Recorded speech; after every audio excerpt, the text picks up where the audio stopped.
I'm not sure if I told you this before, but your skin is really beautiful. It has this nice glow to it like the moon. That's why I chose the name Luna for my daughter." That's what the bride said to her friend before going into labor. In fact, she had been saying it often over the last few weeks. The thing was, her friends thought she was talking about her unborn baby girl. Little did they know that she was actually addressing her future self. This is because when she gave birth, something miraculous happened. The baby didn't look like a regular human baby. She looked more like a little alien creature with translucent white skin that glowed in the dark. They named her Luna, and as she grew up, the townspeople called her the Moonchild because her skin never stopped glowing. Even now, she was the most beautiful woman in town, which made sense considering that she was literally half an alien. Meanwhile, her mother became increasingly concerned about her strange skin. So she took Luna to see a dermatologist who ran some tests and told them, "Your daughter doesn't have any melanin, which is the pigment that gives skin its color. If she goes out in sunlight without protection, she could go blind or worse." Her mother gasped, "So you're saying we need to keep her inside forever?" The doctor shook his head. "No. There are special creams that can help her develop some melanin. We'll just have to start applying them from the age of 2. When she turned 2, her mother began slathering her body with the cream every day. It helped, but the result was uneven and blotchy. At 4, her mom tried laser therapy, which worked better, but still she looked like a patchwork quilt. Then at 6, she started wearing light protective clothing whenever she went outside, which helped even more. By the time she turned 18, she had enough melanin to have a natural tan. Now she could finally go out in the sun like everyone else. People still stared at her, though, but by then, she was used to it. She finished high school and started college, where she met a guy named Ethan. He had never seen someone as beautiful as Luna. They quickly fell in love and he introduced her to his parents. They were a bit surprised by how pale she was, but what surprised them even more was her glowing skin. "What's that?" asked her father-in-law. "It's nothing," she replied. "I've just always had this weird condition." He nodded, not quite believing her, but decided not to press further. What did he know? Maybe it was some kind of rare disease. After all, their son was dating a literal alien. Luna and Ethan dated for 2 more years before getting married. On the day of the wedding, she wore a beautiful white dress that showed off her pale skin. The bride looked gorgeous. All of her friends and family gathered around her, congratulating her. At first, she felt like the happiest person alive. But then she remembered her mother's worried face as she had grown up. Would Ethan's parents regret letting their son marry a woman who looked like an alien? Feeling down, she went to the bathroom to splash some water on her face. Suddenly, she heard a voice behind her say, "Wow, what beautiful skin you have. It's so pure and radiant. You must take such good care of yourself." She turned around and saw an old woman staring at her.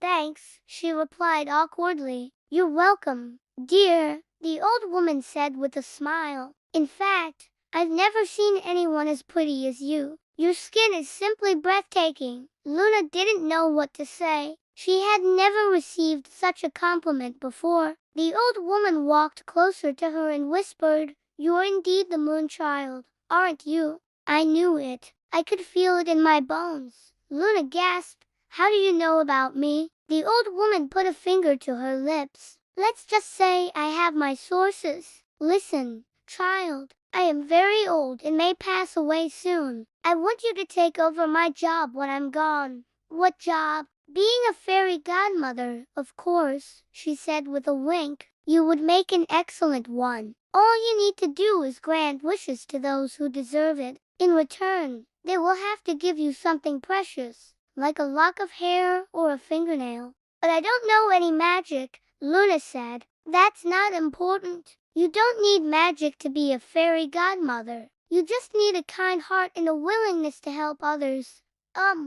Okay, but wouldn't you be breaking the law of the universe by passing on your powers like this?" "Of course not. Passing on my fairy dust is what I do best. And besides, you are the only person I trust to continue my legacy. So what do you say? Will you accept the position? At first, Luna thought this was all a joke. But when the old woman waved her magic wand, a shooting star flew out of it and hit her directly in the forehead. Suddenly, the bathroom vanished and she found herself standing in front of the old woman once again. "This isn't a dream," she said, "because here's the wand. Now use your powers wisely, child. Remember, with great power comes great responsibility." With that, the old woman passed away right in front of her. Luna was now officially a fairy godmother. Still in shock, she stumbled outside the house and bumped right into Ethan. "Are you okay?" he asked,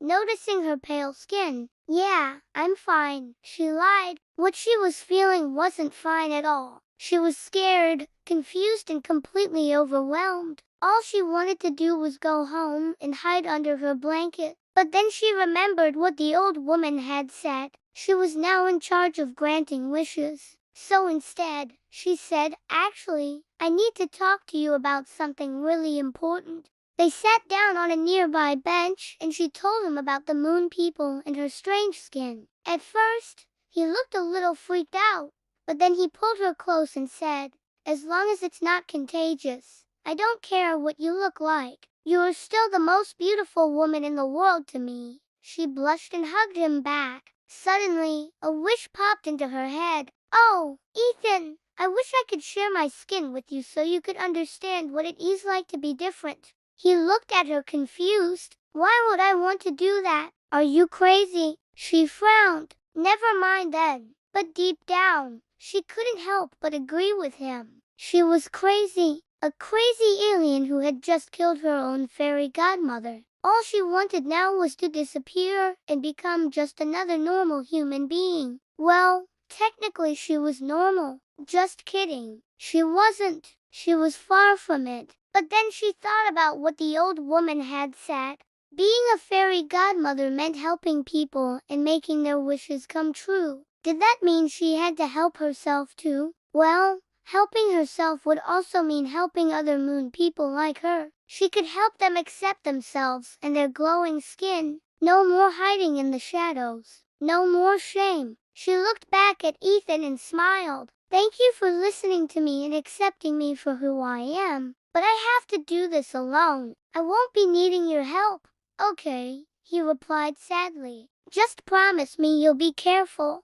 "Always," she whispered as she leaned in for a kiss. Afterward, she disappeared into thin air and reappeared on top of a mountain. There she used her powers to open a portal that led to her home planet. As she stepped through it, she looked back at Earth one last time. "Goodbye, Ethan," she whispered. "I hope you find someone who loves you as much as you deserve." Then she jumped into the portal and disappeared. On the other side, she found herself in a huge dome made of crystal. Inside it, countless moon people lived happy and peaceful lives. They had no idea that there was an entire universe out there beyond their crystal dome. But Luna didn't want to tell them. She had accepted her life on Earth and was grateful for the experience. She learned so much about herself and what it meant to be human. Sure, she missed Ethan sometimes, but she also knew that she couldn't stay on Earth forever. Instead, she spent her days exploring the vast lands of her home planet and using her powers to help its people. She became the greatest fairy godmother they had ever known. And although she never forgot Ethan, she also never wished to return. Not because she hated him or Earth or anything like that. She simply knew that she belonged among her own kind. The end.